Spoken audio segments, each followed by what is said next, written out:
Kayak mana Ustaz? Kayak mana ya Ustaz? Kayak mana ya Ustaz? Kayak mana ya Ustaz? Assalamualaikum warahmatullahi wabarakatuh. Apa kabarnya nih keluarga muslim? Semoga selalu diberikan kesehatan sekeluarga dan diberi kemudahan segala urusannya. Alhamdulillah, kita ketemu lagi nih kawan-kawan di program kesayangan kita. Masih di KMU. Kayak mana ya Ustadz? Nah, kali ini kita masih berada di kota Medan. Dan kita sudah menerima pertanyaan dari beberapa warga Medan. Kira-kira pada mau tanya apa aja ya sama Ustadz? Ya udah yuk kita langsung saja ke pertanyaan pertama. Tetap di KMU. Kayak mana ya Ustadz? غيب حلا ليسوء نون راو وضم الهمز والمد عدل سما ويلقاه يضم. Bismillah, Assalamualaikum warahmatullahi wabarakatuh. Innal hamdalillah wassalatu wassalamu ala Rasulillah wa ala alihi wa ashabihi wa man walah wala haula wala quwwata illa billah, amma ba'd. Para pemirsa Rosyad TV di mana saja Anda berada, rahimani wa rahimakumullah. Ada pertanyaan dari saudara kita yang menanyakan tentang hukum mencukur atau memotong jenggot karena takut dipecat atau dikeluarkan dari pekerjaannya. Baik para hamba Allah rahimani wa rahimakumullah, sebelum kita menjawab pertanyaan ini, seperti biasa kita ucapkan syukran jazilan wa jazakallahu khaira wa barakallahu fiik. Semoga Allah Subhanahu wa taala memberikan taufik dan hidayahnya kepada kita agar kita terus berada di atas ketaatan kepada Allah dan Rasulnya. Para hamba Allah rahimani wa rahimakumullah, ketahui bahwasanya membiarkan jenggot hukumnya adalah wajib, dan memotong serta mencukurnya merupakan perkara yang diharamkan. Bahkan pendapat ini adalah pendapat yang paling kuat. Bahkan ini pendapat jamaahirul ulama, mayoritas dari kebanyakan para ulama yang berpendapat dengan pendapat seperti ini. Bahkan dalam kitab Al-Ibda' fi Madaril Ibtida', Syekh Ali Mahfud, yaitu salah seorang ulama dari ulama Al-Azhar Kairo, beliau mengatakan وقد اتفقت المذاهب الأربعة على وجوب توفير اللحية وحرمة حلقها. Beliau mengatakan sungguh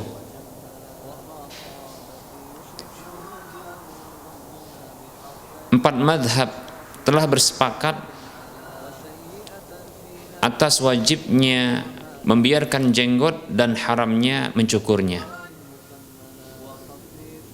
Bahkan sebagian ulama, ada di antara mereka yang menyatakan ini adalah ijma' para ulama, kesepakatan seluruh para ulama. Tidak ada perbedaan di dalam tentang kewajiban membiarkan jenggot dan keharaman mencukurnya. Di antaranya adalah seperti Ibnu Hazm Al-Zahiri dalam kitab Maratibul Ijma', beliau mengatakan wattafaqu ala anna halqa jami'il liha musnatan la tajuzu. Beliau mengatakan dalam kitab Maratibul Ijma', dan mereka yaitu para ulama bersepakat bahwa mencukur semua jenggot sampai bersih tidak boleh. Begitu juga Ibnu Qattan, seorang ulama mazhab Maliki, mengatakan dalam kitab Al-Iqna fi Masailil Ijma', beliau mengatakan wattafaqu ala anna halqal lihyati la tajuzu. Mereka para ulama bersepakat bahwa mencukur jenggot muslatan dengan bersih itu tidak dibolehkan. Baik para hamba Allah rahimani wa rahmakumullah, ini pendapat yang kuat tentunya, karena pendapat ini didasari oleh perintah Nabi SAW untuk berbeda dengan orang-orang kafir, orang-orang musyrik. Lalu Nabi SAW memerintahkan untuk membiarkan jenggot dan memotong kumis. Nabi SAW bersabda dalam sebuah hadis yang diriwayatkan oleh Imam Bukhari dan Muslim, dan ini lafadznya muttafaqun alaihi. Rasulullah SAW bersabda, khaliful musyrikin awfirul liha wa ahfuz syawariba. Kata Nabi SAW, berbedalah dengan orang-orang musyrik. Bagaimana bentuk berbedanya? Biarkan jenggot dan potonglah kumis. Demikian. Ini perintah Nabi SAW. Walaupun ada sebagian ulama yang menyatakan makruhnya, yaitu dibenci mencukur jenggot, namun tidak berdosa menurut mereka. Namun tentunya ketika terjadi perbedaan pendapat, maka kembalikan permasalahan perbedaan pendapat tersebut kepada Allah dan Rasulnya. Sebagaimana perintah Allah Subhanahu wa taala dalam surah An-Nisa ayat 59, A'udzu billahi minasyaitonir rajim. Ya ayyuhalladzina amanu atti'ullaha wa atti'ur rasula wa ulil amri minkum. Fa in tanaza'tum fi syai'in farudduhu ila Allahi war rasul in kuntum tu'minuna billahi wal yaumil akhir. Wahai orang-orang beriman, kata Allah Subhanahu wa taala, taatilah Allah, taati Rasul dan pemimpin di antara kalian. Maka apabila kalian berselisih dalam perkara apa saja, maka kembalikanlah perkara tersebut kepada Allah dan Rasulnya, jikalau kalian benar-benar beriman kepada Allah dan hari akhir. Di antara bentuk kembali kepada Allah dan Rasulnya tatkala berselisih adalah dalam masalah memotong jenggot ini. Para ulama berbeda pendapat. Pendapat yang paling banyak adalah wajib untuk membiarkan jenggot dan haram mencukur jenggot, memotong jenggot. Dan Rasulullah SAW menyatakan biarkan jenggot. Ini perintah Nabi SAW. Maka taati Nabi ini lebih utama dan lebih selamat. Baik para hamba Allah rahimani wa rahmakumullah. Dalam dunia pekerjaan, bila didapatkan pimpinan atau aturan perusahaan atau aturan tempat kerja mengharuskan untuk mencukur jenggot, maka tidak boleh untuk ditaati. Haram untuk ditaati. Karena ketaatan kepada Allah dan Rasulnya lebih utama untuk mereka ditaati. Ketaatan kepada Allah, ketaatan kepada Rasulullah wajib untuk ditaati.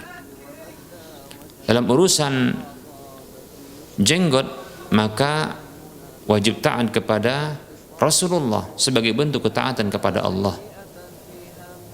Kata Allah Subhanahu wa taala, "May yuti'ir rasula faqad ata'a Allah." Siapa yang taat kepada Rasul, maka sungguh dia telah taat kepada Allah. Maka taati Rasul di dalam perintah membiarkan jenggot. Jangan dicukur jenggot tersebut karena ketaatan kepada pimpinan atau aturan perusahaan atau aturan tempat kerja. Kata Nabi SAW dalam hadis riwayat Muslim, innama ta'atu fil ma'ruf, sesungguhnya ketaatan itu hanyalah dalam perkara yang baik saja. Dan Rasulullah SAW mengatakan, la ta'ata li makhlukin fi ma'siyatil khaliq. Hadis riwayat Ahmad. Tidak boleh ada ketaatan kepada satu makhluk pun di dalam bermaksiat kepada Al-Khaliq, itu kepada Allah Subhanahu wa taala sang pencipta. Dan ketahuilah, ketika seorang muslim laki-laki membiarkan jenggotnya sebagai bentuk ketaatan kepada Allah dan Rasulnya, belum tentu dia akan dikeluarkan dan dipecat dari pekerjaannya. Lebih-lebih apabila dia memiliki akhlak yang bagus, karakter yang bagus, pekerja yang berdedikasi, yang disiplin, yang jujur, amanah, taat aturan, bekerja sama, saling menolong.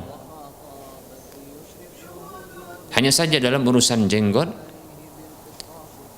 barangkali ini hanya pribadi orang tertentu saja yang tidak menyukainya. Namun aturan perusahaan tidaklah menyentuh permasalahan seperti ini. Oleh karenanya, jangan takut. Ini bisa jadi hanya ketakutan yang tidak beralasan, karena hanya pimpinan secara pribadi yang menyatakan demikian. Namun jangan takut. Tetap berpegang teguh dengan perintah Allah Subhanahu wa taala. Laksanakan, taati Allah dan Rasulnya. Demikian. Tidak boleh mentaati siapapun di dalam bermaksiat kepada Allah dan Rasulnya. Adapun kekhawatiran dan ketakutan belum tentu terjadi. Jadi jangan khawatir dikeluarkan atau dipecat dari pekerjaan ketika kita melaksanakan ketaatan kepada Allah dan Rasulnya. Lebih-lebih bila ternyata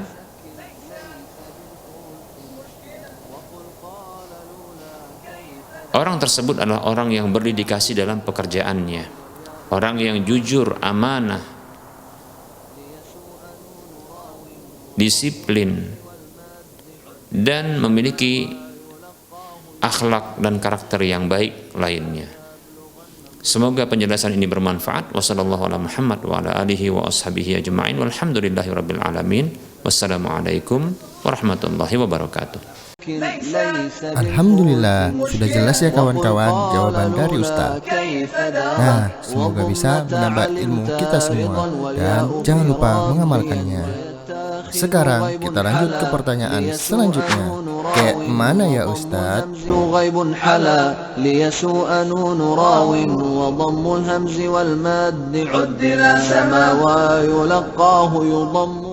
Bismillah, assalamualaikum warahmatullahi wabarakatuh. Alhamdulillahilladzi arsala rasulahu bil huda wa dinil haqqi liyudhhirahu 'alad dini kullihi wa kafa billahi shahida. Wa asyhadu an la ilaha illallah wahdahu la syarika lah wa asyhadu anna Muhammadan 'abduhu wa rasuluhu la nabiyya ba'dah. Amma ba'd. Para pemirsa Rosyad TV di mana saja Anda berada, rahimani wa rahimakumullah. Ada pertanyaan dari saudara kita yang menanyakan tentang hukum bersedekah dengan harta yang didapat dengan cara yang haram. Apakah diterima ataukah ditolak? Baik para hamba Allah rahimani wa rahimakumullah, sebelum kita menjawab pertanyaan ini, kita ucapkan syukran jazilan wa jazakallahu khaira wa barakallahu fik. Semoga Allah Subhanahu wa taala memberikan kepada kita karunia rezeki yang halal dalam kehidupan kita. Amin ya rabbal alamin. Para hamba Allah rahimani wa rahimakumullah, untuk menjawab pertanyaan ini maka dibutuhkan rincian. Rincian yang pertama, para hamba Allah rahimani wa rahimakumullah, apabila seseorang yang mengusahakan cara yang haram di dalam mendapatkan rizki dari Allah Subhanahu wa taala, tentunya hal ini tidak termasuk mengambil harta orang lain seperti mencuri atau merampas.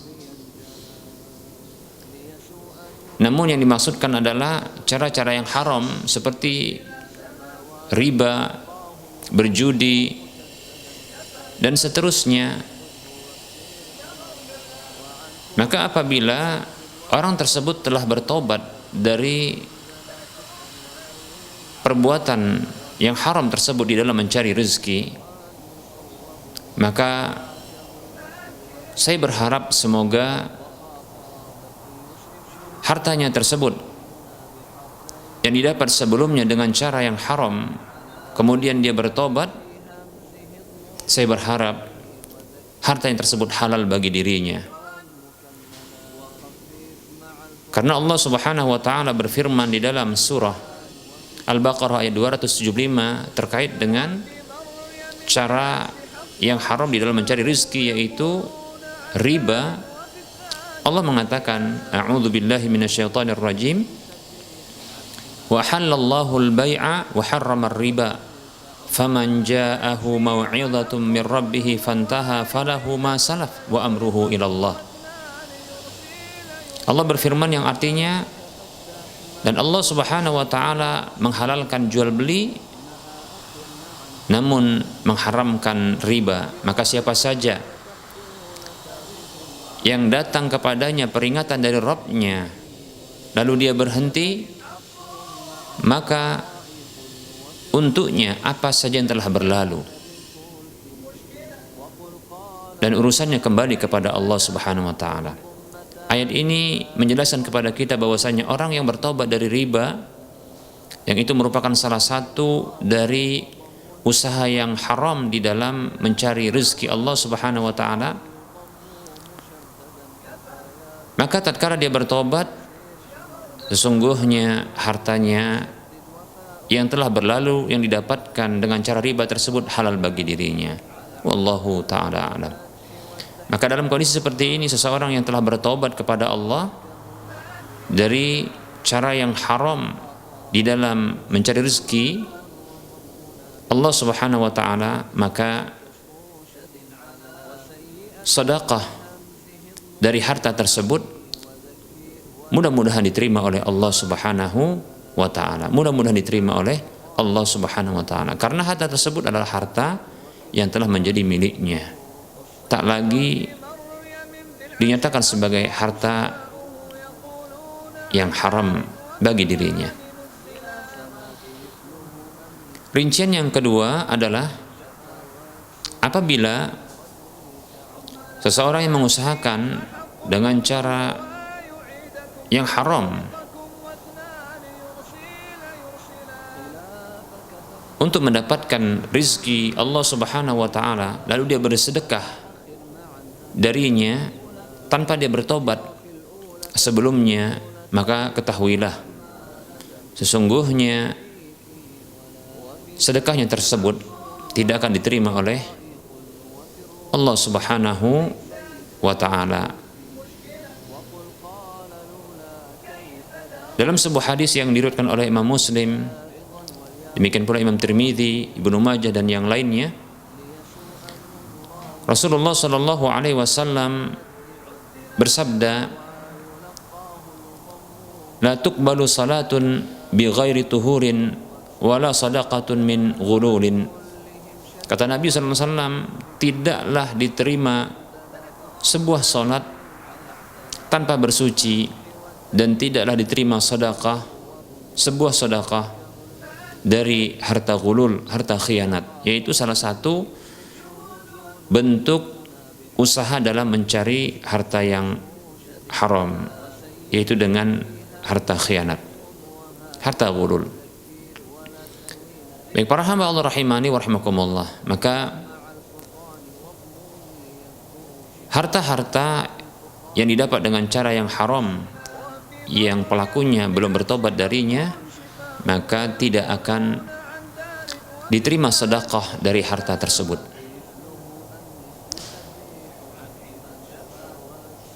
Baik para hamba Allah rahimani wa rahimakumullah, dikecualikan dari hal ini apabila sebuah usaha yang halal namun bercampur dengan perkara-perkara yang haram, maka dianjurkan bagi orang tersebut untuk bersedekah, membersihkan harta tersebut dengan cara bersedekah. Dalam hadis yang diriwayatkan oleh Imam Abu Daud, Nasai dan yang lainnya, Rasulullah SAW bersabda, ya ma'syarat tujjar, wahai para pedagang, inna hadzal bai'a yahduruhu al-halfu wal-laghwu, dalam riwayat yang lain al-kadhibu, fashawwibuhu bis-sadaqah atau fashubuhu bis-sadaqah. Kata Nabi SAW, wahai para pedagang, sesungguhnya perdagangan kalian ini, jual beli kalian ini dihadiri oleh kesia-siaan, dihadiri oleh kedustaan, dihadiri oleh sumpah, banyak bersumpah. Inilah perkara-perkara yang tentunya mengotori sebuah usaha yang baik. Dusta perkara yang diharamkan. Lalu Rasulullah SAW mengatakan, yang artinya bersihkanlah dengan sedekah, bersihkanlah ia dengan sedekah. Demikian. Baik para hamba Allah rahimani wa rahimakumullah. Demikian penjelasan kita untuk pertanyaan ini, semoga bermanfaat. Wassallallahu ala Muhammad wa ala alihi wa ashabihi ajma'in walhamdulillahi rabbil alamin. Wassalamualaikum warahmatullahi wabarakatuh. غيب حلا ليسوء نون راو وضم الهمز والماد عدل سما ويلقاه يضم. بسم الله. السلام عليكم ورحمة الله وبركاته. الحمد لله رب العالمين وبه نستعين على أمور الدنيا والدين وأشهد أن لا إله إلا الله رب العالمين وأشهد أن محمدا عبده ورسوله أشرف الأنبياء والمرسلين وصلوات الله وسلامه عليه وعلى آله وأصحابه أجمعين ومن تبعهم بإحسان إلى يوم الدين أما بعد. Para pemirsa Rasyad TV di mana saja Anda berada, rahimani wa rahimakumullah. Ada pertanyaan dari saudara kita yang menanyakan tentang bagaimana sikap atau jawaban terhadap orang kafir non-muslim yang dia mengucapkan salam kepada kita orang Islam. Baik para hamba Allah rahimani wa rahimakumullah, sebelum kita menjawab pertanyaan ini, kita ucapkan syukran jazilan wa jazakallahu khaira wa barakallahu fiq. Semoga Allah Subhanahu wa taala menjadikan kita sebagai hamba-hambanya yang memiliki akhlak-akhlak yang mulia. Baik para hamba Allah rahimani wa rahimakumullah, di antara adab terhadap orang kafir adalah tidak boleh memulai mengucapkan salam kepada mereka. Dalam sebuah hadis yang diriwayatkan oleh Imam Muslim dalam kitab sahih beliau, tentunya ini adalah hadis yang sahih, dari sahabat Abu Hurairah radhiyallahu anhu, Rasulullah sallallahu alaihi wasallam bersabda, "La tabda'u al-yahuda walan nasara bis-salami." Janganlah kalian memulai mengucapkan salam kepada orang-orang Yahudi dan Nasrani. Baik para hamba Allah rahimani wa rahimakumullah, sesungguhnya ucapan salam adalah ucapan penghormatan dan ucapan pemuliaan. Sementara tidak ada kehormatan dan tidak ada kemuliaan pada diri orang kafir. Tidak ada kemuliaan dan tidak ada kehormatan pada diri orang kafir. Demikian pula salam tersebut mengandung doa keselamatan di dunia dan di akhirat. Ketahuilah tidak ada keselamatan bagi orang kafir di dunia dan di akhirat. Baik para hamba Allah rahimani wa rahimakumullah, inilah rahasia mengapa tidak boleh bagi kita untuk memulai mengucapkan salam, mendoakan, mengucapkan salam yang mengandung keselamatan kepada orang kafir. Para hamba Allah rahimani wa rahimakumullah, lalu bagaimana apabila ada orang kafir yang mengucapkan salam kepada kita? Baik para hamba Allah rahimani wa rahimakumullah, dalam sebuah hadis yang diriwayatkan oleh Imam Bukhari dan Muslim dari sahabat Anas bin Malik radhiyallahu anhu, Rasulullah sallallahu alaihi wasallam bersabda, "Idza sallama alaikum ahlul kitabi faqulu wa alaikum." Kata Nabi SAW, apabila orang-orang ahlul kitab mengucapkan salam kepada kalian, maka ucapkanlah wa alaikum. Baik para hamba Allah rahimani wa rahimakumullah, Apabila orang-orang kafir mereka mendoakan keselamatan untuk kita dengan ucapan salamnya, tentunya itu doa kebaikan, maka cukup jawaban kita adalah wa'alaikum. Dan itu sebagai bentuk pengamalan dari firman Allah Subhanahu wa taala dalam surah An-Nisa ayat 86. Allah mengatakan, a'udzubillahi minasyaitonir rajim, wa idza huyyitum bi tahiyyatin fahayyu bi ahsana minha aw rudduha. Apabila kalian diberikan sebuah penghormatan dengan sebuah penghormatan, maka balaslah dengan yang lebih baik atau yang semisal. Maka sesungguhnya ini merupakan bentuk balasan yang semisal. Wa'alaikum, sebagaimana yang diajarkan oleh Nabi SAW, sebagaimana yang diajarkan oleh Nabi kita Muhammad sallallahu alaihi wasallam. Bahkan demikian pula andaikan orang kafir tersebut mendoakan keburukan untuk kita dengan ucapan salam yang diplesetkan, yang sesungguhnya mengandung keburukan, maka cukup kita balas dengan wa'alaikum juga. Dalam sebuah hadis yang diriwayatkan oleh Imam Bukhari dan Muslim dari jalur yang lain dari sahabat Anas bin Malik radhiyallahu anhu, beliau menceritakan, marra Yahudiyun bi Rasulillah sallallahu alaihi wasallam, ada seorang Yahudi yang ia melewati Rasulullah sallallahu alaihi wasallam, faqala, lalu ia mengatakan, assalamu alaikum, kecelakaan atasmu, atau ungkapan assalamu alaika, kecelakaan, kebinasaan atasmu. Maka Rasulullah sallallahu alaihi wasallam membalasnya dengan mengatakan wa'alaika, wa'alaika, untukmu juga. Lalu Rasulullah SAW bertanya kepada para sahabat, atadruna ma yaqulu, tidakkah kalian mengetahui apa yang dia ucapkan? Qala assalamu alaika, dia ucapkan keburukan, kecelakaan, kebinasaan untukmu. Maka Rasul mengatakan, idza sallama alaikum ahlul kitabi faqulu wa alaikum. Maka apabila orang-orang ahlul kitab, orang-orang kafir ahlul kitab, mereka mengucapkan salam kepada kalian, maka ucapkanlah wa alaikum. Demikian hadis riwayat Bukhari dan Muslim. Nah, ini petunjuk Nabi SAW kepada kita umatnya.